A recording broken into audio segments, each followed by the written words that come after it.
예수님께서 이 땅에 오시기 전 약 730년 전에 오늘 성경 본문은 이사야 53장 9절의 말씀은 예수님께서 십자가에서 죽으시고 난 후에 그분이 무덤에 들어가시는 장면을 자그마치 730년 전에 하나님께서는 이사야 선지자를 통해 예언하고 있습니다. 그 예언된 내용이 바로 오늘 본문에 소개되고 있습니다. 그 무덤이 악인과 함께 되었으며, 그리고 성경은 강조합니다. 그 묘실이 부자와 함께 되었도다. 자, 이 사건은 그대로 이루어지는데요. 약 730년 후에, 그러니까 이사야 선지자를 통해서 예언된 이 말씀에 이루어진 사건은 그로부터 약 730년 후에 예수님께서 이 땅에 오심으로 이루어지게 됩니다. 오시고 난 후에 성경은 다음과 같이 말씀하고 있습니다. 마태복음 27장 57절로 60절에 보게 되면 이 부자, 아주 부자인 아리마대 요셉이라는 사람이 있습니다. 이 사람이 예수님께서 십자가에서 돌아가셨을 때 그 시신을 거둔 사람이 부자 아리마대 요셉이라고 성경은 기록하여 말씀하고 있습니다. 오늘 성경 말씀 이사야 53장 9절 본문에 기록된 바로 이 사건이 있기 전에, 예수님이 이 땅에 오시기 전에, 그러니까 730년 전에 예언되었던 그 사건이 정확하게 이루어지는데 부자의 묘실에 안치되신 우리 예수님, 근데 오늘 부자가 아리마다의 요셉이라는 사람이었습니다. 그런데 이 사람이 자신이 판 자신의 무덤에 예수님을 장사했습니다. 성경은 그렇게 기록하여 강조하고 있습니다. 그런데 왜 이 사람을 왜 악인이라고 할까요? 분명히 이 사람은 의인이라고 했는데 구약에 기록된 이사야 53장 9절 말씀에는 악인이라고 말하고 있으니 말입니다. 왜 그랬을까요? 오늘 이 사건을 이해하기 위해서 말씀을 보도록 하겠습니다. 신약 성경으로 가게 되면 로마서 3장 10절에 말씀합니다. 성경의 말씀은 이렇게 강조하고 있습니다. 의인은 없나니 하나도 없으며, 그러니까 이 땅에는 의인이라고는 하나도 없습니다. 예수께서 로마 3장 23절에 말씀하기를 모든 사람이 죄를 범하였음에 하나님의 영광이 이르지 못했다, 그렇게 말씀합니다. 이 말씀이 무슨 말씀입니까? 모든 사람은 죄인입니다. 왜 그렇습니까? 인류 최초의 사람 아담과 하와가 있습니다. 이 사람은 먹지 말라는 선악과를 먹었습니다. 그래서 이때부터 모든 이 사람들의 후손은 이 원죄의 유전자를 가지고 태어나게 됩니다. 그래서 의인은 없나니 하나도 없는 것입니다. 오늘 무엇을 말씀하냐면 예수님을 장사하는 아리마대 요셉이라는 사람 역시 죄인이라는 것입니다. 그런데 예수님께서 죽으시면 무덤에 들어가지 않고 부활하실 수가 있습니다. 그런데 성경은 왜 무덤에 들어가시게 합니까?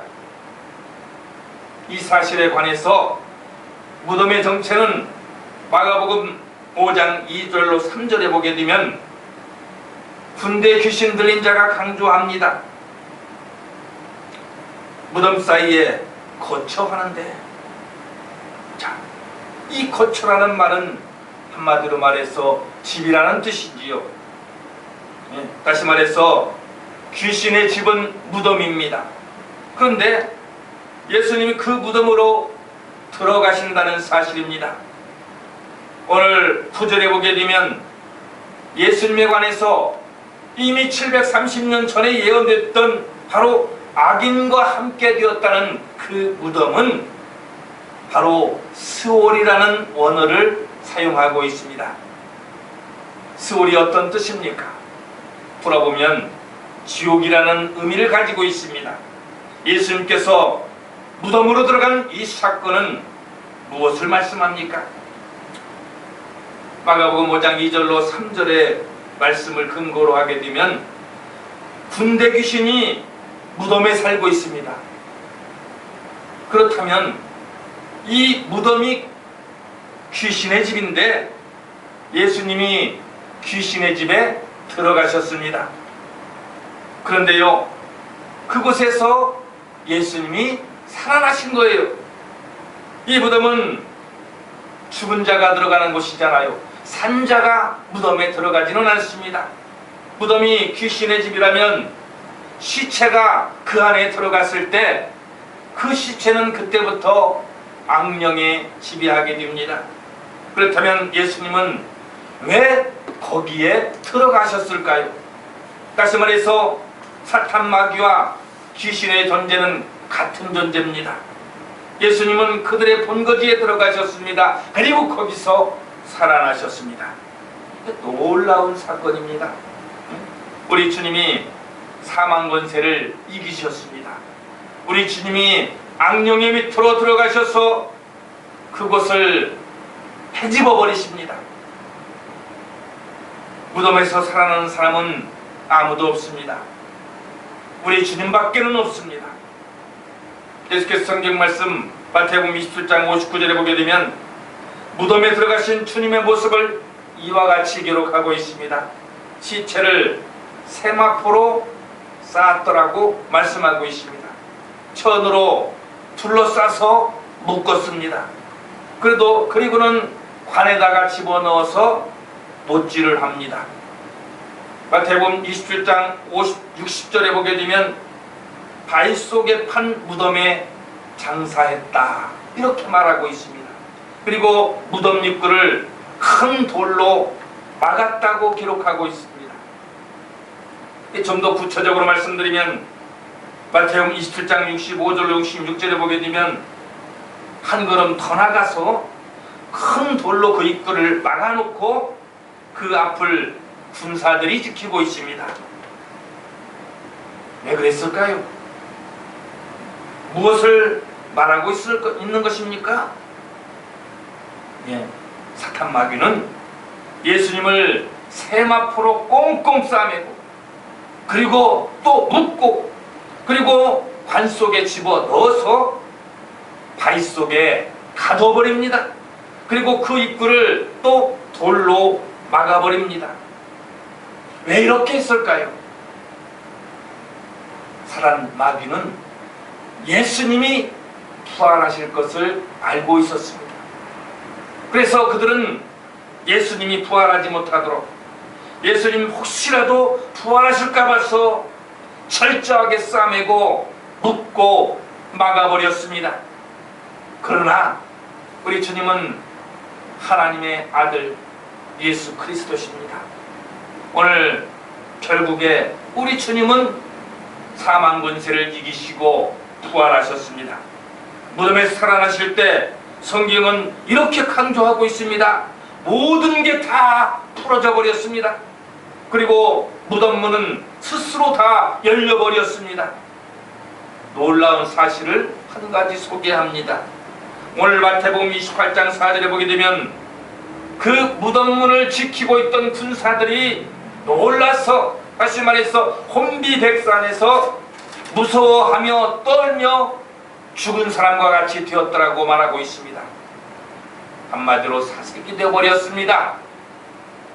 마태복음 28장 5절에 보게 되면 무덤을 지배하고 있던 귀신의 집에 천사가 들어가서 장악해버립니다. 귀신의 집이 천사에 의해서 정복이 됩니다. 우리 주님이 이 땅에 왜 오셨습니까? 마태복음 1장 21절이 이와 같이 말씀합니다. 예수님은 죄가 없으신 분이십니다. 그런데 이분이 무덤에 들어가셨습니다. 그리고 왜 그 무덤을 돌로 막습니까?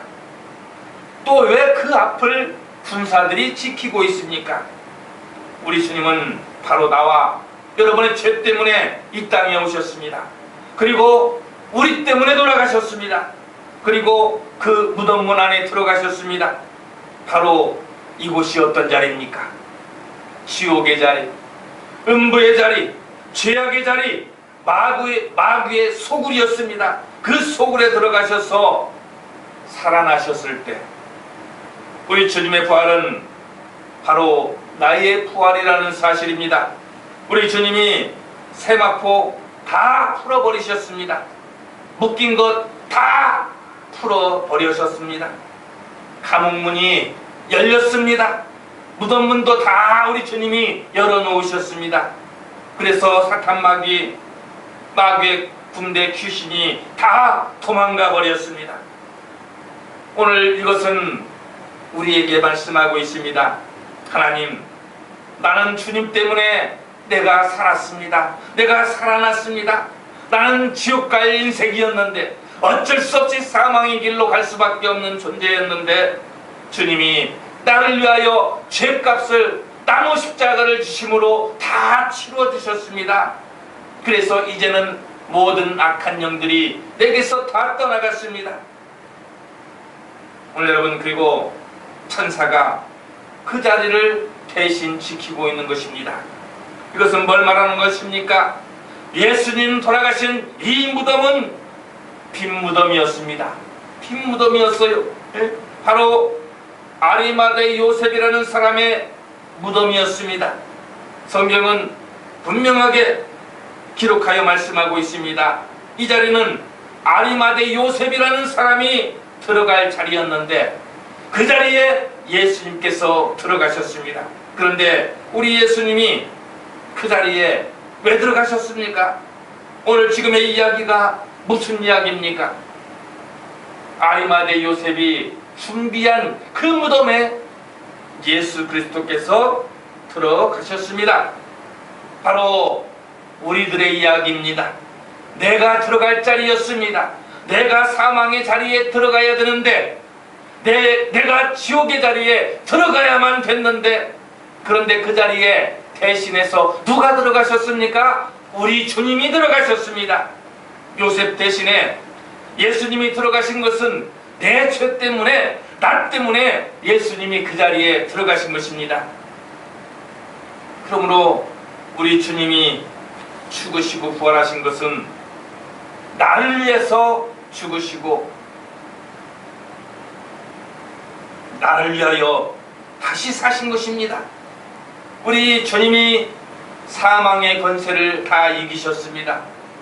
그래서 신약 성경의 요한일서 3장 8절은 이와 같이 말씀하고 있는 겁니다. 하나님의 아들이 나타나신 것은 마귀의 일을 멸하려 하심이라. 오늘 여러분, 복중에 복을 받은 사람이 오늘 이 예배의 자리에 나오신 분들입니다. 왜 그렇습니까?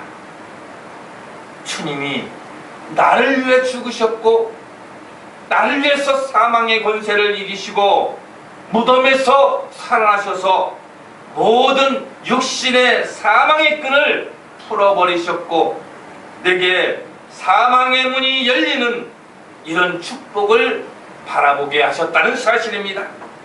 그러므로 성경은 계속해서 강조하고 있습니다. 누구든지 예수 그리스도를 영접한 사람은, 믿는 사람은 누구든지 이제는 다시는 죽음이 없으며 날마다 부활의 축복 속에 이 시대를 살아가게 된 것입니다. 그런데요, 이 사실을 믿으십시오. 자, 그런데 우리가 이 사실을 말씀을 들음으로 알고 있지만 여전히 염려 속에 살아갑니다. 무엇을 염려합니까? 오늘 여러분, 우리 하나님은 지옥의 문을 여셨습니다. 무덤 문을 열어 제끼셨습니다. 죽은 자 가운데서 살아나셨습니다. 사탄 마귀의 권세를 깨뜨렸습니다.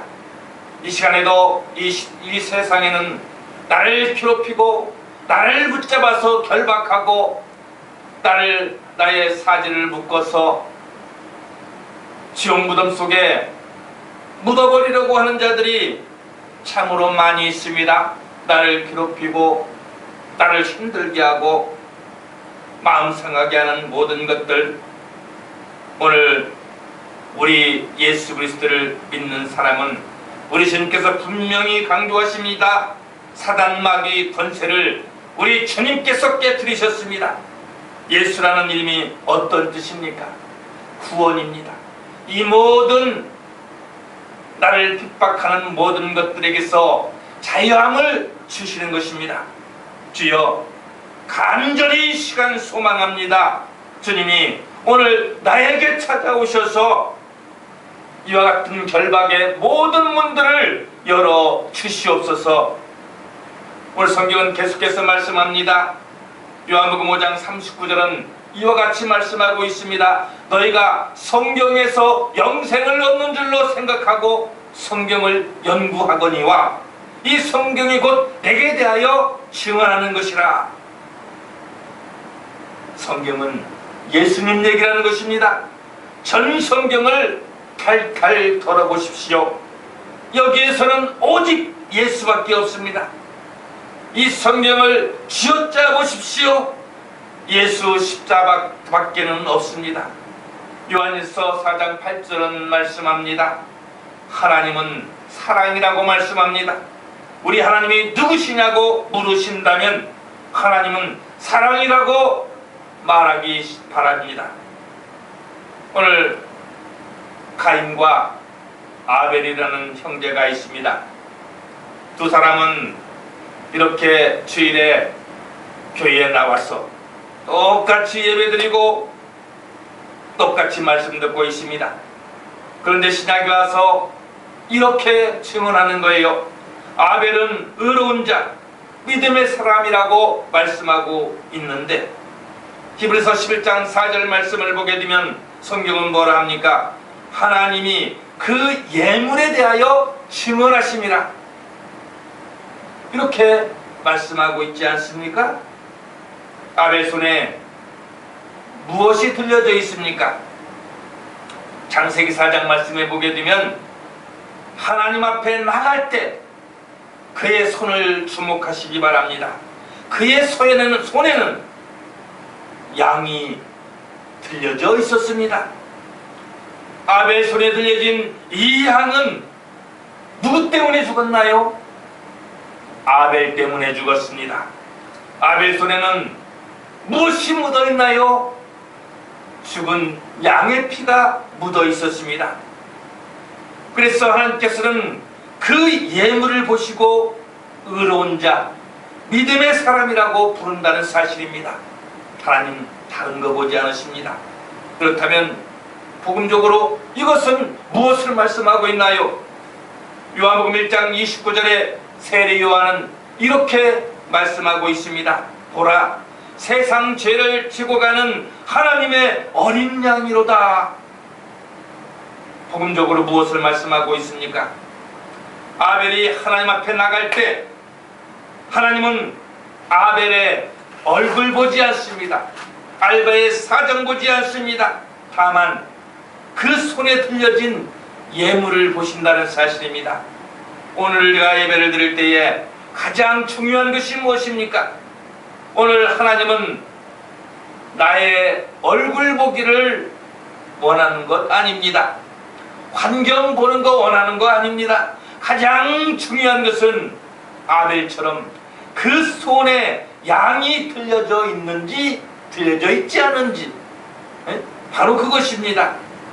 그래서 우리가 자랑할 것은 갈라디아 6장 14절에 이 바울의 이 고백을 기억하기를 바랍니다.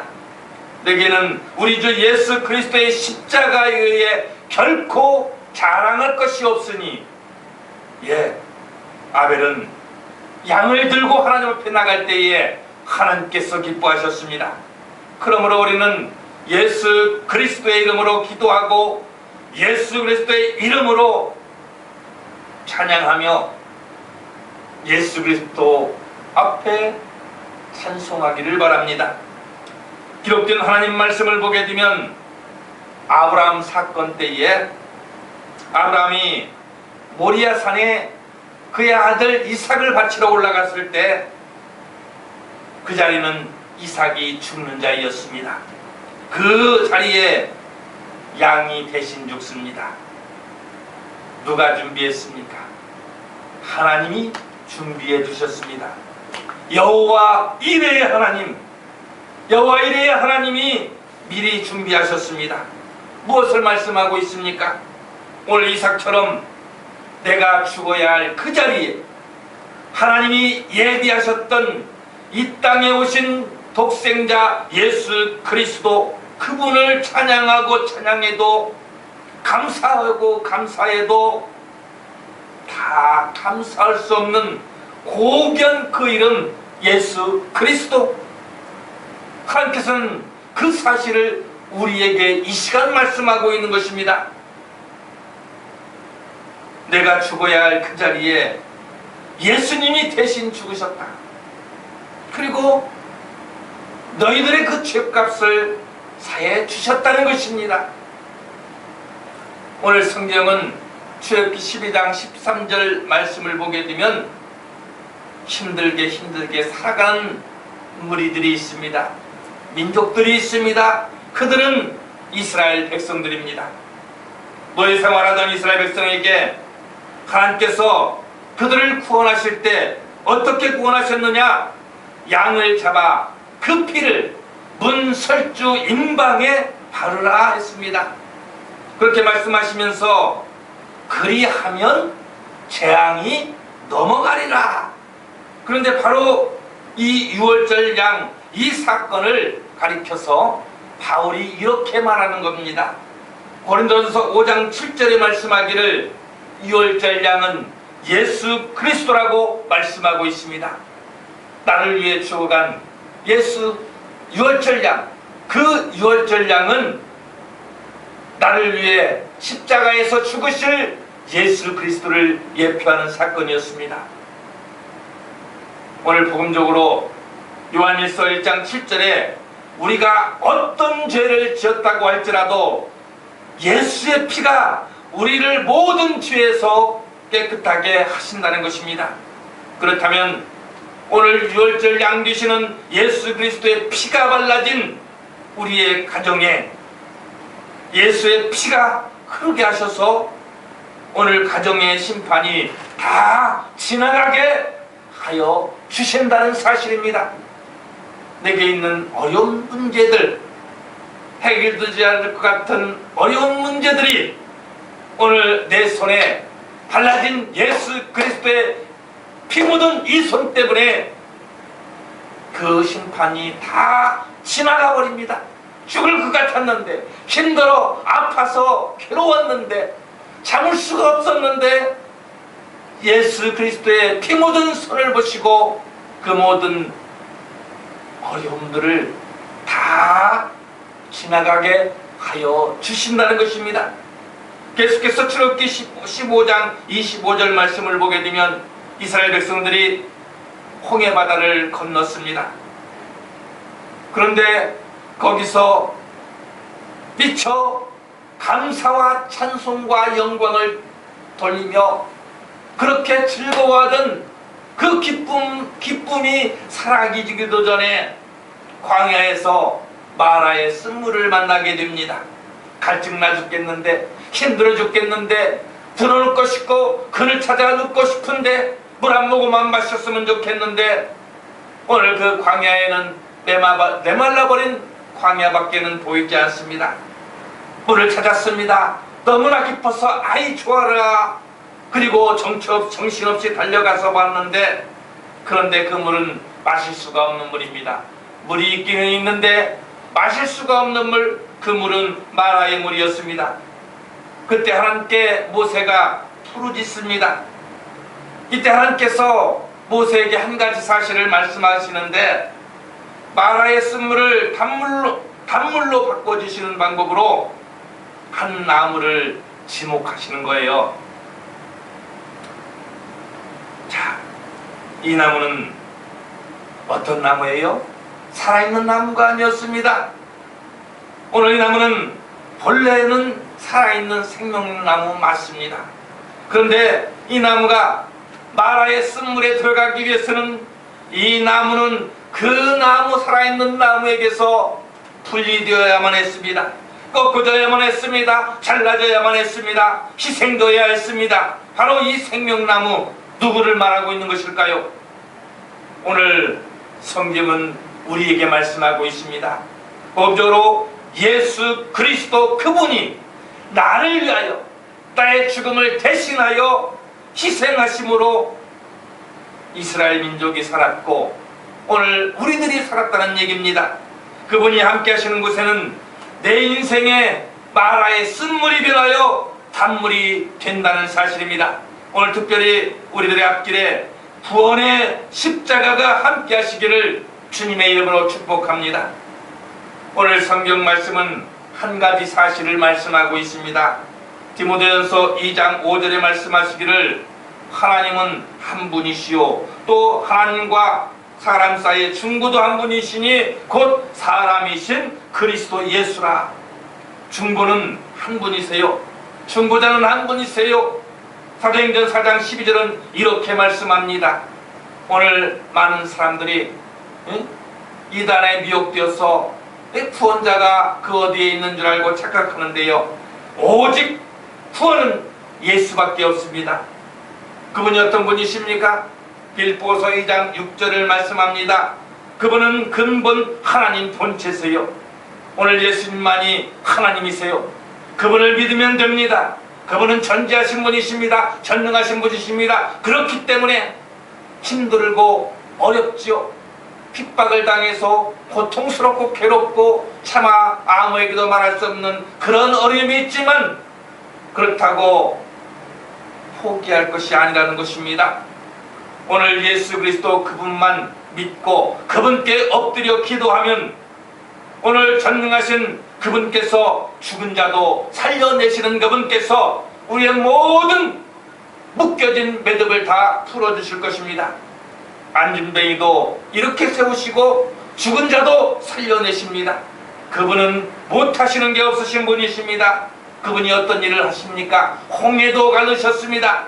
이런 믿음만 가지면 내가 힘들고 어려울 때, 어려운 문제 만났을 때 사람과의 관계도 다 해결해 주시되 오늘 하나님 뜻대로 하지 않으면 반드시 하나님은 그 사람이라는 거친 돌을 제거하여 주실 것입니다. 오늘 하나님께서는 나를 반드시 일으켜 세워 주실 것입니다. 오늘 성경 말씀은 그러므로 말씀합니다. 에스겔 37장 11절은 이렇게 말씀하고 있습니다.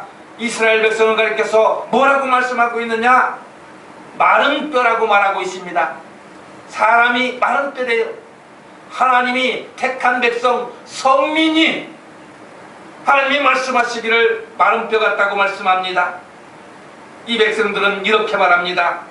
이 뼈들은 말랐고 우리의 소망은 없어져 우리는 멸절되었다, 이렇게 말합니다. 다시 말해서 우리는 망했다, 괴로워서 죽겠다, 힘들어 죽겠다, 이렇게 말하는 거예요. 오늘 그때에 이렇게 힘들다고 고통스러운 말을 내뱉을 때에 성경은 에스겔 37장 12절에 이렇게 말합니다. 너는 대언하라고 말씀합니다. 이 자리는 하나님 말씀 전하고 듣는 자리입니다. 오늘 예배의 자리는 하나님 말씀을 전하고 듣는 자리는 하나님 말씀 듣는 자리입니다. 오늘 하나님이 오늘 이 예배의 시간에 예배 자리에 앉아있는 여러분에게 이와 같이 말씀하고 있습니다. 에스겔 37장 12절에 계속해서 말씀하시기를 이렇게 말합니다. 내 백성들아, 내가 너희의 무덤 문을 열고 너희로 거기에서 나오게 하고 이스라엘 땅으로 들어가게 하리라. 이스라엘 땅이 어떤 땅입니까?